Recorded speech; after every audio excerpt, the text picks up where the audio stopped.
while flying over the Pacific Ocean at an altitude of 36,000 feet. Precisely at 11 a.m. local time, the aircraft was suddenly struck by a massive jolt, followed by a deafening bang. Panic gripped the passengers as the plane shuddered violently. The autopilot and the auto throttle disconnected, and all instruments were hazy for the pilots. Due to extreme shaking, the airplane rolled to the right at a 40-degree angle and became uncontrollable.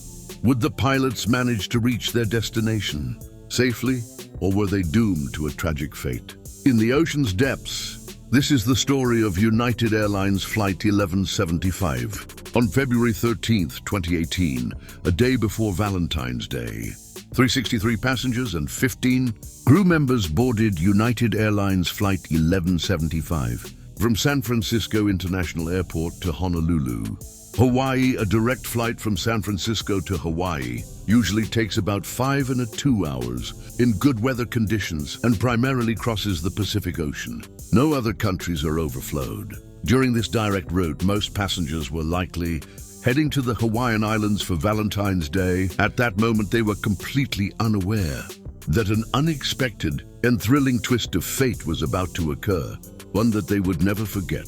The aircraft designated for this flight was a Boeing 777-200. This is a long-range wide-body, twin-engine airplane with a maximum takeoff weight of 545,000 pounds. At the time of the incident, the Boeing 777 had a relatively low accident fatality rate. The airplane had accumulated almost 90,000 hours and more than 16,000 cycles. Since it was new, a cycle is a complete operation of an aircraft engine, from startup to shutdown. This includes the engine being turned on, used for a flight, and then turned off. Each cycle represents a full use of the engine, irrespective of the duration or distance of the flight. This is an essential measure in aviation, as it helps to track the wear and tear on the aircraft's engines, which is crucial for maintenance and safety protocols. The aircraft was equipped with 7 turbofans. This is a dual-spool, axial flow, high-bypass turbofan engine in the aircraft's cockpit. The crew consisted of 3 pilots, Captain Bainham, aged 57, serving as the pilot monitoring, and 60-year-old First Officer Paul Ayers, the pilot flying. Additionally, an off-duty United Airlines First Officer, Ed Gagarin, occupied the jump seat. Captain Bayan had accumulated more than 13,000 flight hours, of which 360 were on the Boeing 777. He had also engaged in acrobatic flying. During his 40-year aviation career, this experience would prove to be invaluable. Later on in the flight, First Officer Ayers had logged more than 11,000 flight hours, with a significant 10,000 hours, specifically on the Boeing 777. The moment for pushback arrived. The ground controller, positioned near the aircraft, communicated with the cockpit, confirming that all was clear. The pushback tug, a sturdy vehicle, latched onto the 777's nose gear. Smoothly and efficiently, it began to push the aircraft back from the gate. The operation was a familiar one, performed countless times. Yet the precision and coordination between the ground crew and the pilots never ceased to be a ballet of technical expertise. As the aircraft was aligned with the taxiway, the tug disengaged and the pilots took over. The engines, with their characteristic hum, came to life, signifying the beginning of another journey. In the cabin, the flight attendants delivered their safety briefing, their words a comforting ritual for the frequent flyers and an essential guide for the first-timers. Passengers listened, some attentively, others lost in their thoughts or devices. As the 777 reached the runway, Captain Benham asked co-pilot Paul if he would like to fly the first leg to Honolulu, to which Paul agreed. Upon receiving clearance from air traffic control, Paul increased the engines to take-off thrust, and the aircraft began to accelerate down the runway.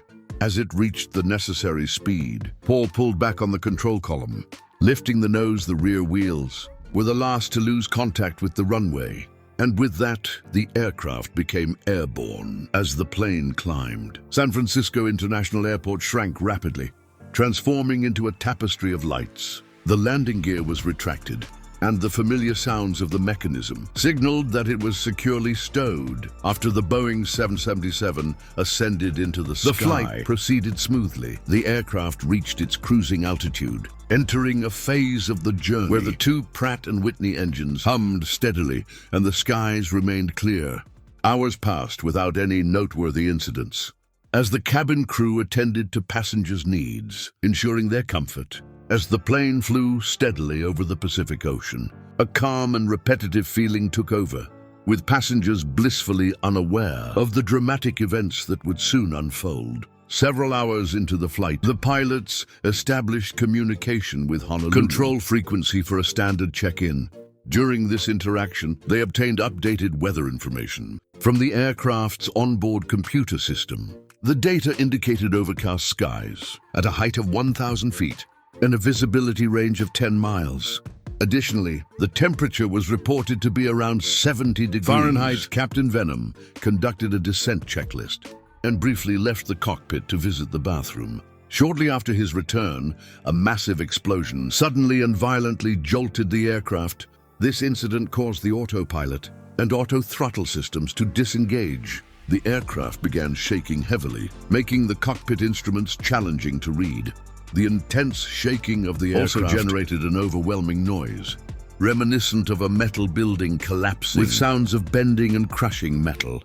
This extreme environment forced both pilots to shout, just to communicate with each other while flying over the Pacific Ocean. At an altitude of 36,000 feet and far from any landing site, the aircraft abruptly rolled to a 40-degree angle to the right, causing it to become uncontrollable.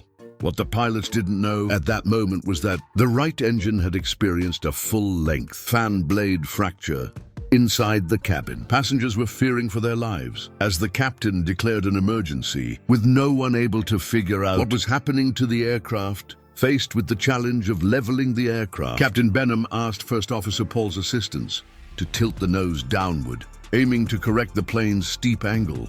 Together, they firmly maneuvered the controls to their fullest extent and increased the throttle to the maximum, a vital move to maintain the aircraft's speed. During this critical phase, Captain Benham pushed the left rudder and turned the left aileron on to stop the rolling. Now his 40 years of flying experience, including acrobatic flying, come in handy. He intuitively sought a critical balance point to maintain flight and prevent a descent into the ocean. Amidst uncertainty about the jet's malfunction, he skillfully adjusted the plane's nose. He stabilized its altitude and roll, realigning the aircraft to its standard flight path. In the initial 30 seconds following the incident, Captain Benjamin and his pilots were uncertain about the jet's condition, as the engine instruments displayed regular readings. This left the cause of the aircraft's instability a mystery, however. After these initial seconds, the right engine indicator and crew alert system revealed critical data. There was no engine pressure. With this information, Captain Benham deduced that the right engine was lost, but he was still perplexed as to why. The aircraft continued to shake violently. Captain Venom instructed First Officer Paul to initiate the severe engine damage checklist. Immediately working together, they went to each step of the checklist. After completing it, while still flying over the Pacific Ocean, and with Honolulu 200 miles away, Paul shut down the right engine. The vibration lessened once the right engine was shut down, but the aircraft's controllability remained abnormal. To maintain control and manage the aircraft's descent, Captain Benjamin increased the throttle of the left engine to the max, aiming to maintain a gradual descent rate of 12 feet per minute. The crew decided to declare an emergency. Captain Benjamin directed Paul to execute the drift-down checklist while instructing Ed to obtain the vectors directly to Honolulu International Airport, managing the flight with only one functioning engine. Captain Benjamin skillfully piloted the aircraft as the plane descended to flight level 30. They entered the clouds while descending and reducing the airspeed to 241 knots. This descent presented aerodynamic challenges, particularly with disrupted airflow over the right wing. Captain Benjamin realized that pushing the nose down to increase airspeed would endanger the possibility of landing in Honolulu. On the other hand, raising the nose to reduce airspeed would make the aircraft more vulnerable to stall. Captain Benjamin identified optimal airspeed between 245 and 255 knots, ensuring stable flight without stalling. With the left engine producing 90,000 pounds of thrust and the right engine shut down, he anticipated a one-shot approach and landing in Honolulu. Due to altitude loss, Captain Benjamin maintained control under challenging conditions by continuously calculating altitude, airspeed and distance. Captain Benham asked Paul to re-engage the autopilot and the auto throttle. Unfortunately, these controls were down. Captain Benham was forced to fly the plane all the way to Honolulu by hand, which was an enormous challenge.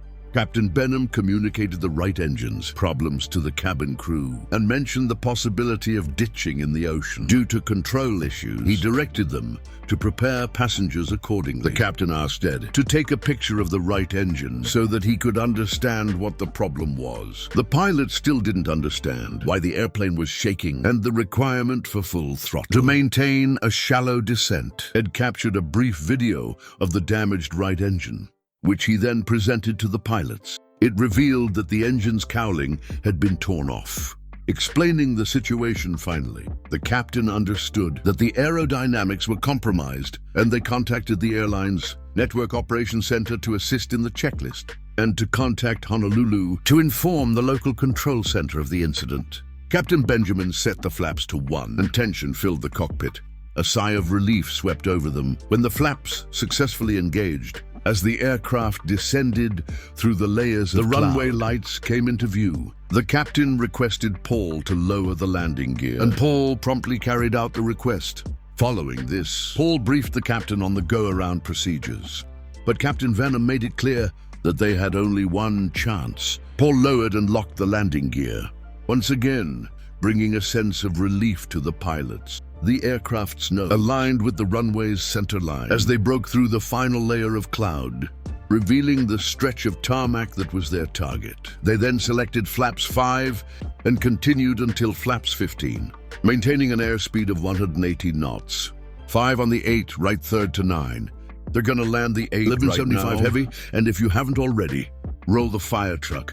1175 heavy, they will be standing by. Thank you. The runway grew larger, details becoming clearer with a gentle firmness. Captain Benham eased the aircraft down.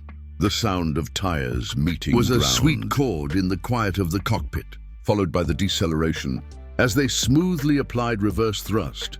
Upon a smooth landing, applause filled the cabin as passengers realized the success of the landing. After coming to a stop, Paul informed the captain that he could release the controls. At this moment, Captain Benham realized he had maintained a firm grip on the yoke with his left hand and held the throttle with his right hand for 40 minutes after a thorough inspection by aircraft, rescue and firefighting personnel.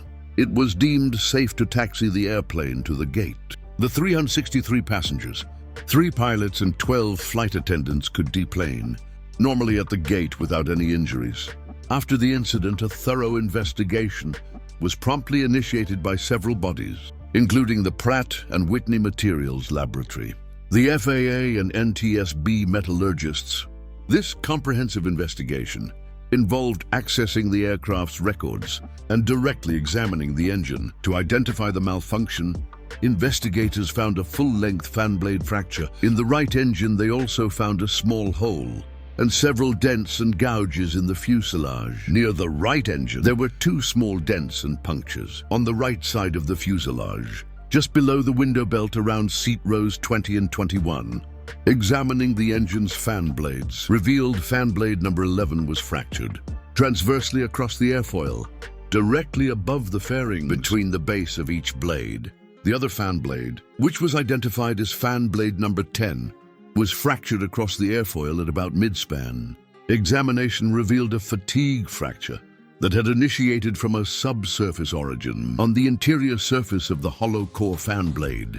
During the investigation, the service records revealed that the engines had last been overhauled in 2015. At that time, Pratt & Whitney was testing their durability using thermal acoustic imaging, an emerging technology still under development. Although the investigation identified a thermal indication at the exact location of the blade fracture, Pratt & Whitney engineers dismissed it as a paint issue. The majority of the right engine inlet assembly was missing, or the inlet lip skin, the forward bulkhead, most of the inner and outer barrels, and about half of the rear bulkhead were not recovered. The majority of both inner and outer halves on the fan cowl were also missing. The missing parts were lost at sea. The inlet aft bulkhead was made of carbon fiber, reinforced plastic on the production airplanes, whereas during engine fan blade out certification testing, the inlet cowl construction utilized an aluminum bulkhead. Aluminum, as opposed to carbon fiber reinforced plastic, can yield while absorbing the same amount of energy. Structural analysis of the inlet and fan cowl revealed that the carbon fiber reinforced plastic aft bulkhead design was less robust than the aluminum bulkhead tested during engine certification, which may have contributed to its detachment. With the engine inlet no longer intact, severe shaking ensued as the pilots described. This disruption of the aerodynamic surface significantly compromised stability, resulting in the aircraft rolling to the right after the initial impact. To prevent a recurrence of such an event, the FAA issued an airworthiness directive in 2019, mandating regular engine inspections based on usage cycles. Specifically, a fan blade inspection every 6,500 flight cycles was introduced as standard, adopted by other national aviation authorities. In August 2020, Boeing provided an update to the FAA on its work to also strengthen 777 engine covers. The manufacturer told regulators it had decided to redesign and make replacement covers with which airlines could retrofit their fleets.